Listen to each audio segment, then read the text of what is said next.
When you say u delete files, photos, videos, audios, document, the free of phone so eguso of phone so. We delete die nanso eguso e phone so. Inti saa de kode no bia nka wo mpese nipa bia be hu bi wo pese nka wo delete kra na obi je o phone na we hu a eguso wo so. Obi a woni mu no obetimi age phone no akohwa de kode a we delete ye de free of phone so. Very risky. Enti ena no metro sane wo be hu no niam a we delete de free of phone so. Na we delete no permanently cry obia entimi and recover and free of phone so. Afei ebia uye mistake ena u delete bibia enka nei unya yanka opa eno nso no yebetimi afasa akwan na so na yehu eniamako na u delete na opa no asanso restore. Dimechi na video we enkosi awieye na memboa wo na etimi eyesa eniama we nyina. Aha eye Obitech Solutions. Die de kan no opese uhunu files a we delete eguso ewo phone so a ko o gallery ho. Nemi asa lines miensa na waha sei ne so.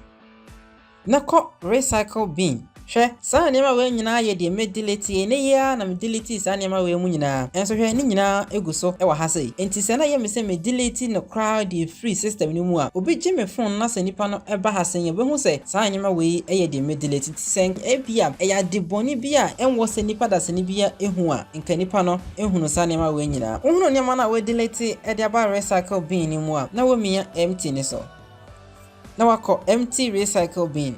Good. Afei na ye delete no kra e free system ni mu. Bia wono phone no enye gallery ene woso na emum no photos app no ene woso. Bra library ho na ko bin. We say me delete ye enso no ena da ha say no. Enti select it na ko delete. Afei ena e delete the free system ni mu kra. Ansa na beto aso no like video we say na subscribe to channel no. Turn on the notification bell so na be ya dani de nyina no se me the video bi ato ho na onya amanebo na won so abehwe ehunu kwan befa so a obetu anamon ewo ene iwiase aye wo mu no. Sa na betumi de sa strategy we ya nso a recover eniama ye delete. Enti emfa ne se ma mbie folder we na me delete sa picture we say yenko bin ni mu se me pese me restore me me restore ne so picture no asan so back. Inti sa ina de restore pictures na se videos a ye delete e de free your phone so. The same thing yen use gallery no ye mia 3 lines so recycle bin also sisi na me empty no enti ma mempe bribi na me delete na yenko gallery yenko 3 lines so yenko recycle bin oh say me delete ni ni good.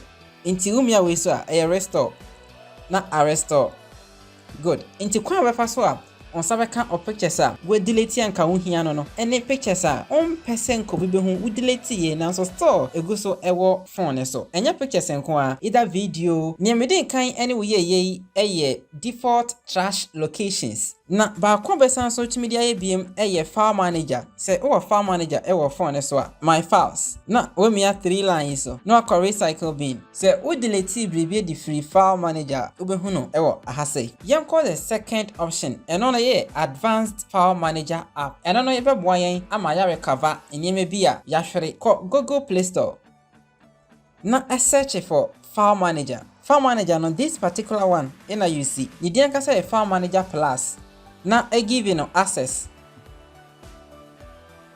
afei file kona wo pese o recover no na we mia so either images, audios, videos, document, apps yen you see images na emia 3 dot so na ko view na ko show hidden files inti file bia a hide ewo o phone su bia no ebe appear ewa ha se o pese o activate recycle bin na se o delete bribi free hasi ya enkoda recycle bin ni wo sa app we so a bra 3 dot ni so na ko settings na ko use recycle bin by default afi go back name ya 3 lines iso recycle bin ni ti se wo delete bribia recently na ebeba recycle bin we ma menchiro another app a obetimi use e de recover eniama e delete e de free of phone so either by mistake and say intentionally e na oye but efe no uhia ko Google Play Store back na search for photo recovery dash data recovery enoni 5 million there no.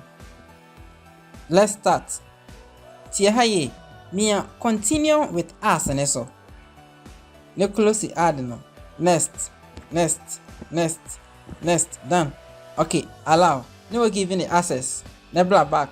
Afei file kona delete no uhia ne back no either image, video, audio, document miyasa file kone so ma me use images enfanye nhwe so images close advert no ena I start recover images no inti wo images ayra ewo me phone ni so nyina app we ebe recover ni nyina inti sa na obeye na ode recover o photos o document ana say any file bia na we delete by mistake ana say o shedampo no delete ye bi echire no uhia e dia ye bribia ekwan we so na fa never recover ni nyina esan fa bra o phone so ebusian like video no let's subscribe to channel no we are turning on notification bell no na I get to notified anytime me upload video e dia to ha na so behwe na ode aye dwuma amanyeme nyina so aye kama Obitech Solutions ni bribie ni a na comment comment section ase na me ne wo edi enkomo e wo ho aya ma yenhie wo videos na edi yen enimnimu baako macro